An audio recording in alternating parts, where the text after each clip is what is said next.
Hello students, আমি Nitish sir জ্ঞানজ্যোতি coaching সেন্টারের পক্ষ থেকে তোমাদের প্রত্যেককে জানাই আরো একবার স্বাগত।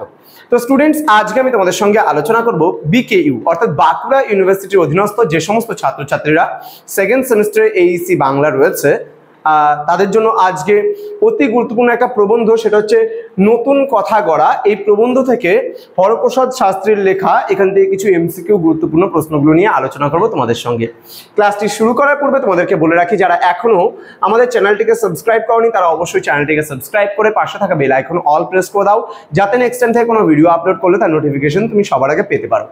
এছাড়া তোমরা যারা ভাবছো যে অনলাইনে আমাদের ক্লাস জয়েন করবে তারা অবশ্যই যোগাযোগ করো আমাদের অফিসিয়াল নাম্বার 7076398606 নাম্বারে অথবা 6295916282 নাম্বারে। তোমাদের টোটাল কোর্স ফি রয়েছে তোমাদের এই সাধ্যের মধ্যে শুধুমাত্র 1199 রুপিস, কিন্তু আমরা এখন পুরো 50% ডিসকাউন্ট করে তোমাদের কোর্সটা দিচ্ছি মাত্র 599 রুপিস। তো দেরি না করে আজই যোগাযোগ করতে পারো আমাদের সেন্টারে। যে কোনো সেমিস্টারে তুমি অ্যাডমিশন নেবে, পুরো সেমিস্টারের কোর্স ফি সাথে সব সাবজেক্ট তুমি পাচ্ছ, সাজেশন নোটস বাগেরা বাগেরা যা কিছু আছে, এবং রেকর্ডেড ভার্সনে ক্লাস নিয়ে তোমাদের 599 পার সেমিস্টারে। ওকে, চলো শুরু করি আজকের ক্লাসটা।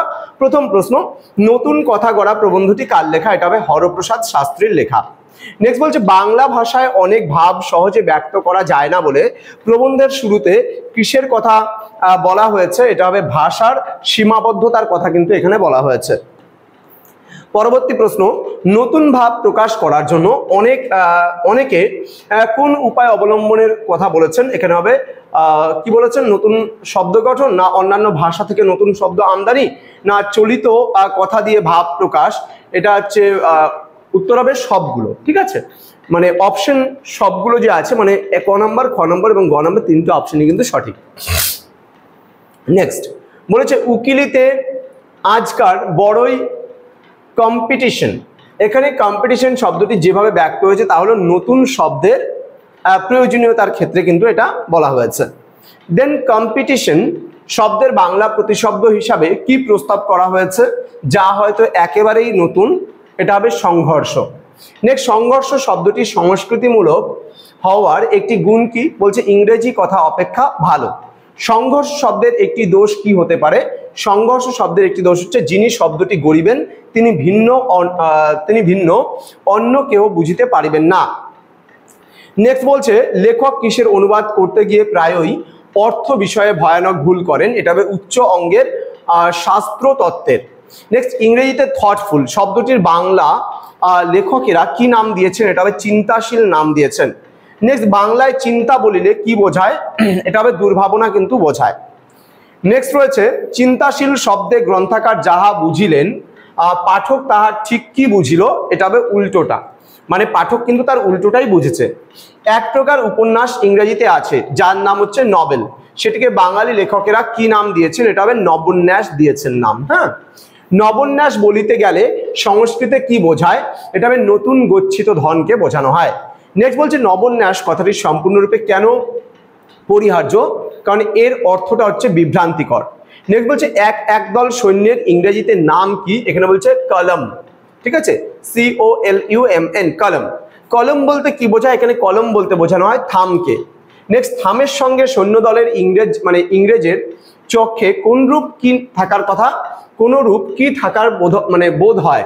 এটা হবে সাদৃশ্য।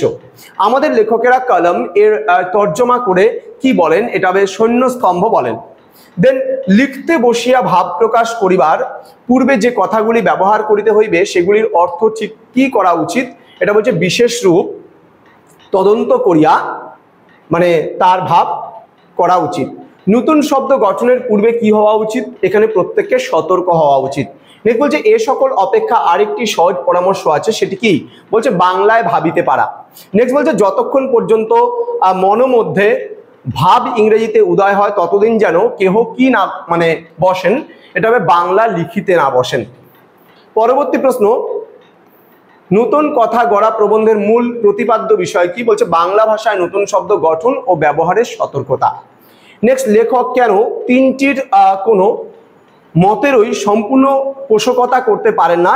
কারণ বলছে প্রত্যেকটি মতের দোষগুণ কিন্তু উভয়ই রয়েছে। নেক্সট, অনেক কথায় ভাবটি ব্যক্ত করিতে গেলে লেখার বাঁধনই থাকে না। এই উক্তিটি কিসের সমালোচনা বলছে এটি কিন্তু চলিত ভাষার ব্যবহার এর সমালোচনা। দেন লেখক নব্যোন্যাস শব্দটিকে সম্পূর্ণরূপে পরিহার্য বলার কারণ কি? বলছে এর সংস্কৃত অর্থ বিভ্রান্তিকর। নেক্সট, প্রবন্ধটি থেকে লেখক হরপ্রসাদ শাস্ত্রীর কোন মনোভাব প্রকাশ পায়? এটা হবে ভাষার ব্যবহারের সতর্কতা ও দূরদর্শিতা প্রকাশ পায়। নেক্সট বলছে আমরা তিনটির কোনো মতেরই সম্পূর্ণ পৃষ্ঠপোষকতা করতে পারি না। এখানে তিনটি মত কিসের সঙ্গে সম্পর্কিত? এখানে বলেছে নূতন শব্দ গঠন, বিদেশি শব্দ আমদানি এবং চলিত কথা ব্যবহারের সঙ্গে যুক্ত। নেক্সট, চিন্তাশীল শব্দের ভুল প্রয়োগের উদাহরণ দিয়ে লেখক কি বোঝাতে চেয়েছেন? এটা হবে শব্দের সঠিক অর্থ না জানার বিপদ। দেন প্রবন্ধের শেষ পরামর্শটি কি? এটা বাংলা লেখার আগে বাংলা ভাবা। তো স্টুডেন্টস, এই ছিল আজকের ক্লাস। তো স্টুডেন্টস, জ্ঞানজ্যোতি কোচিং সেন্টারে তোমাদের প্রত্যেককে আরো একবার স্বাগত জানাই। যারা এখনো আমাদের চ্যানেলটিকে সাবস্ক্রাইব করনি তারা অবশ্যই চ্যানেলটিকে সাবস্ক্রাইব করে পাশে থাকা বেল আইকন অল প্রেস করে দাও, যাতে নেক্সট টাইম থেকে কোনো ভিডিও আপলোড করলে তার নোটিফিকেশন তুমি সবার আগে পেতে পারো। তোমাদের উজ্জ্বল ভবিষ্যৎ গড়ে তুলবো আমরা, এটাই কিন্তু আমাদের প্রতিশ্রুতি। আমাদের অফিসিয়াল নাম্বার 6295916282 এবং 7076398606 নম্বরে তোমরা চাইলে সরাসরি যোগাযোগ করতে পারো আমাদের সঙ্গে। এবং আমাদের কোর্স ফিটা কিন্তু তোমাদের একেবারে সাধ্যের মধ্যে। ঠিক আছে, চলো দেখা হচ্ছে খুব তাড়াতাড়ি আরো একটা নতুন ভিডিও নিয়ে, নতুন কোনো ক্লাস নিয়ে। তোমরা প্রত্যেকেই ভালো থেকো, সুস্থ থেকো।